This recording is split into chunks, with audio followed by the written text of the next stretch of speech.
Hello. It seems like ages since I've done something like this. I've just been a crazy week. We did a class last night, which if you haven't watched, please watch. You can, honestly, if you don't have a Thermomix, you are throwing money away. I honestly believe that. I've done a lot of work on working out money savings, and I totally believe that. Anyway, that's beside the point, unless you don't have a Thermomix. And I'm making a dip. I'm just going to, no, I'll show you that afterwards. What I've got to do, though, I've got to peel some beetroot. And I don't know if you know, you look like you committed murder when you peel beetroot. Unfortunately, I do have to chop them afterwards. There will be a little bit of that on my fingers, but I thought I'd show you the blade cover peeler. So the reason I use this is I don't want to use it for potatoes. We don't have them all that often. We tend to have a sweet potato, and I don't want to waste too much. I think rounder things are better with the blade cover peeler. I also use it with garlic. Hang on, let me get it going because it's going to take a few minutes to peel. So I'll talk to you when it's on. So to do that, you need a blade cover peeler. Now, they are available as a host reward. Obviously, if a guest purchases a Thermomix at or within 14 days of your demo, you can get one of these for free. If they don't, they are, I think it's $57 something. Anyway, no, sorry, that's the retail price at the mix shop, but it's definitely cheaper than that when you host. All right, so even if no one buys, you get discount. So what do you do with it? So it's used, and you get this on. So it literally goes over your blades. Just have a little fiddle, so it's sitting on nice and snugly there. All right. Then I'm going to pop my 3 beetroot in. Whoops. 3 beetroot. And what I have to do, I'm going to find the mode. Peeler mode is here. And remember, with all these modes, there is a little bit of information. And you can see I've got a recipe saved there because I am partway through a recipe, which we will go through in a minute. Information. Okay. For peeling vegetables, insert your blade cover peeler, and then you're going to actually make sure that you cover the bowl up to 600 grams of water. So the easiest way to do that is obviously pull up my scale. So I'm going to go out of here. I'm going to come up here. Scales on.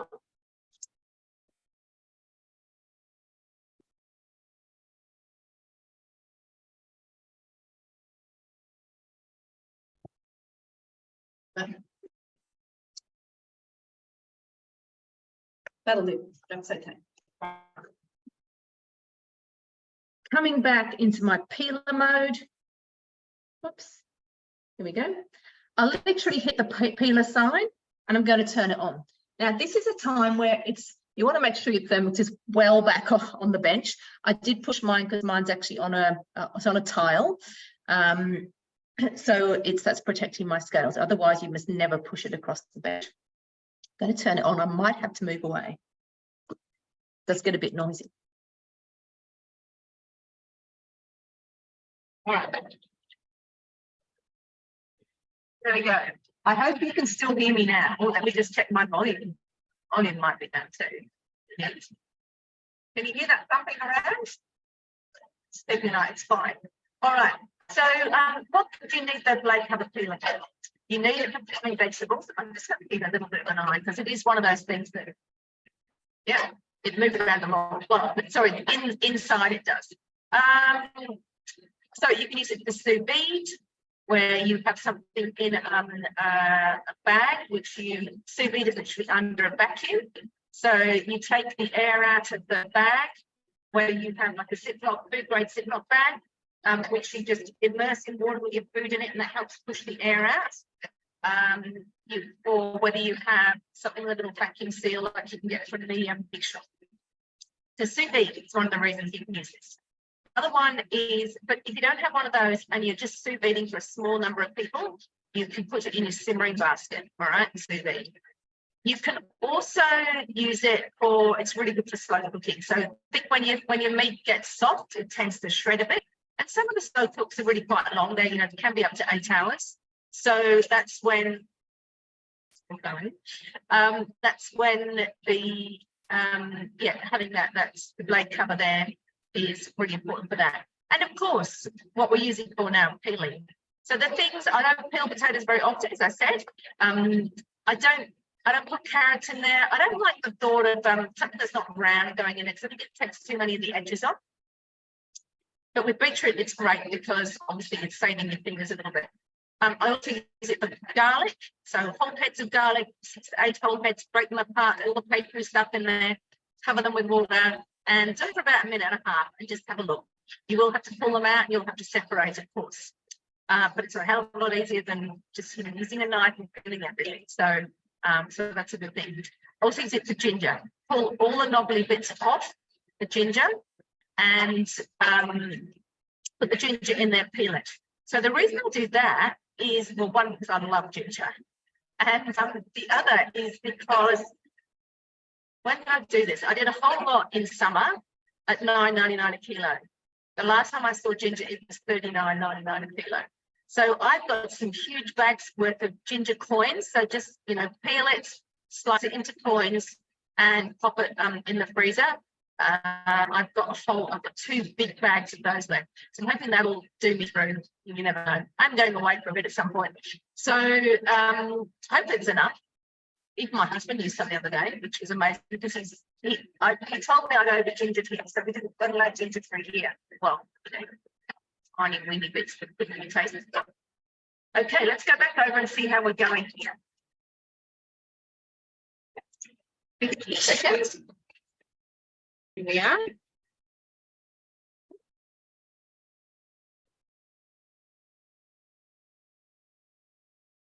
Okay, little word of warning. Do stay a little bit closer, because have a look at my wall here. Got a bit juice over there, and I've got a little bit on here. So what tends to happen is that the MC does pop off. Anyway, I'm going to turn that upside down. Oh, I have beautifully peeled gingers. Beetroots. I'm just going to get that out of the way. A little bit of a clean up required. And I am going to put these on a board. I'm going to use tongs.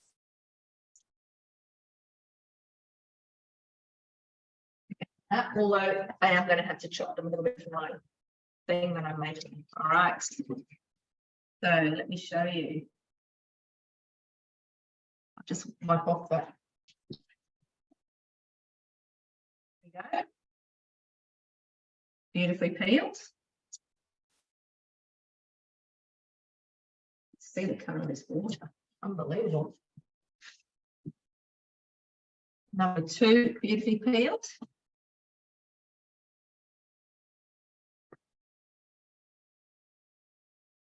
Number 3. Okay, tiny little bits of peel just left on the top there. But let me show you the colour of the water. You can see that's absolutely beautiful. Anyway, so I have to wipe down my walls. I also have to chop up this beetroot. So I'm making a dip. And what I need to make for this dip is some tahini. And the dip I'm making is called, oh no, this is just the tahini here. It is a black tahini and beetroot dip. Now you might say, well, where do I get black tahini from? Aha, you make it. So I've started, this is the recipe. We'll go back so you can see. I'll just move my beetroot out of the way here. A minute, come a bit closer. All right. So it's literally, so this is it, making tahini. I'm just using black sesame seeds instead of the white. So I had 200 grams. In fact, I only had 100 grams, and that suits me fine because I don't need, it yields about 250 grams, okay? So I don't need that much for my dip. And I actually had 100 grams of black sesame, so perfect.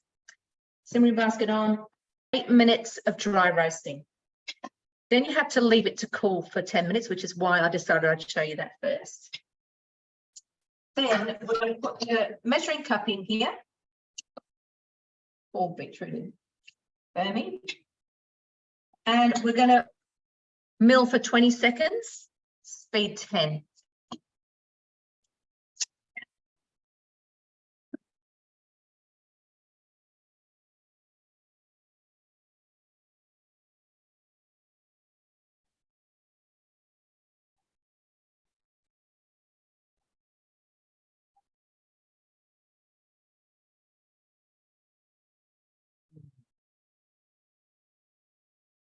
It smells amazing.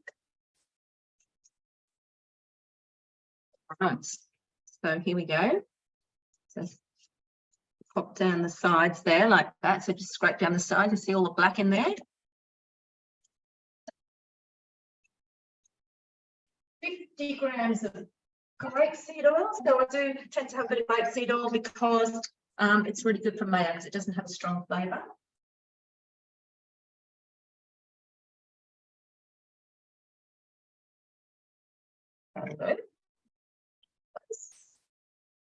Pinch of salt.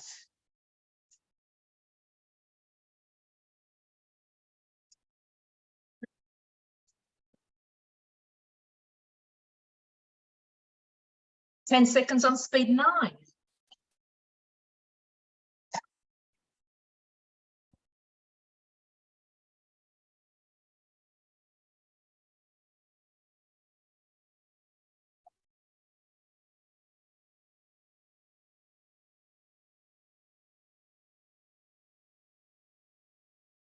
So you can see that it's all nice and glossy. Scrape down the sides. I'm going to scrape down the lid as well. All those sesame seeds in there. Whoops, you know what I forgot to do? Forgot to halve my grapeseed oil. Oh my goodness. Never mind, it'll be all right.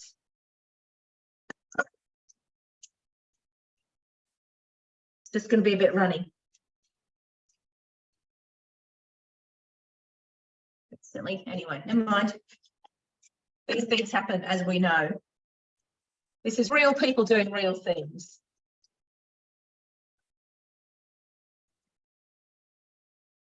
Ten seconds on speed 9.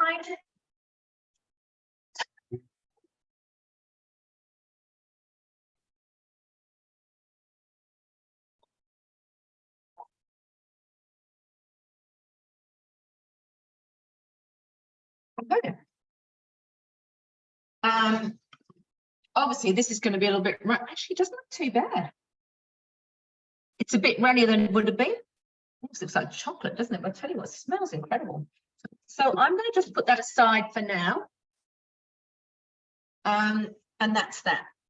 So I'm going to just show you quickly the recipe, and I'm going to do part of it, and then we'll come back later, next video, and because I can't edit yet.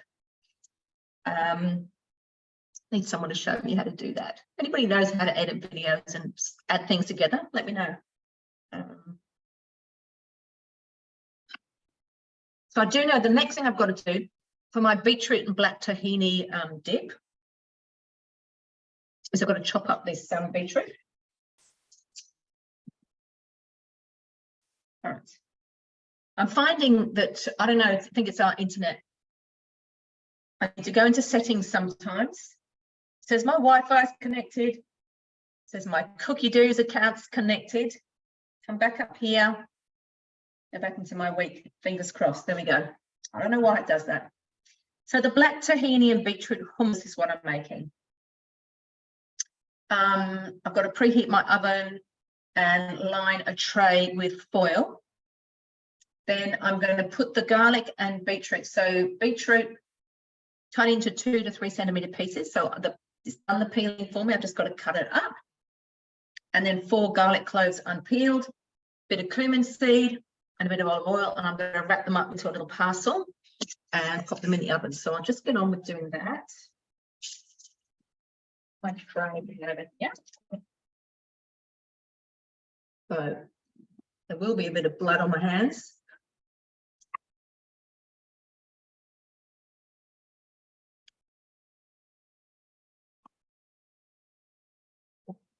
Close, and he ended up on the floor.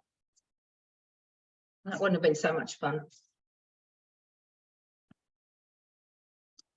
Definitely easier than peeling it yourself. Obviously, I'm going to have red on this, but my other hand is perfectly clean.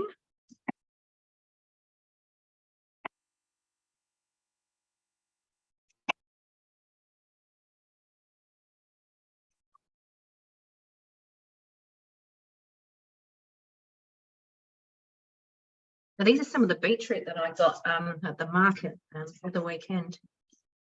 I use the leaves in salad. And I also steamed some of the leaves. We have them as greens. I'm just using up the bulbs. I don't know why I didn't get onto it last week, but I didn't. Anyway, there you go. And I have to tell you, just looks so good. I've just got to eat a piece. Yeah, love beetroot.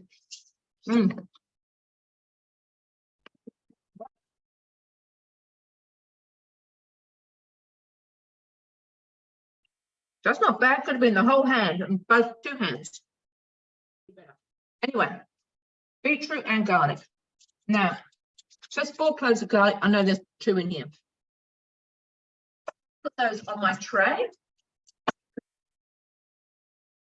And I have to sprinkle with cumin seeds. Here. I'm going to do a little, guess a teaspoon. There we go. Salt and pepper.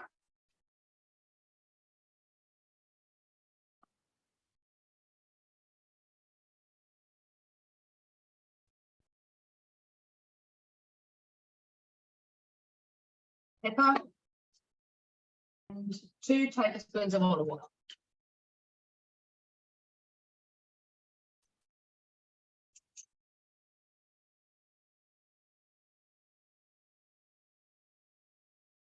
There we go. Then I have to wrap them up, make a parcel. Okay. And then those, they're going in the oven for 35 to 40 minutes at 190. So I'm going to finish this here. And this will be part 1. All right. And when they're cooked, see what we're going to do. Yeah. When we come back, part 2, I'll be able to finish it all for you. So I've got my beetroot and garlic going in the oven. They're going to roast. I have to leave them to cool. I'm going to unpeel the garlic and I'm going to chuck everything in the bowl and make a delicious hummus with that black tahini.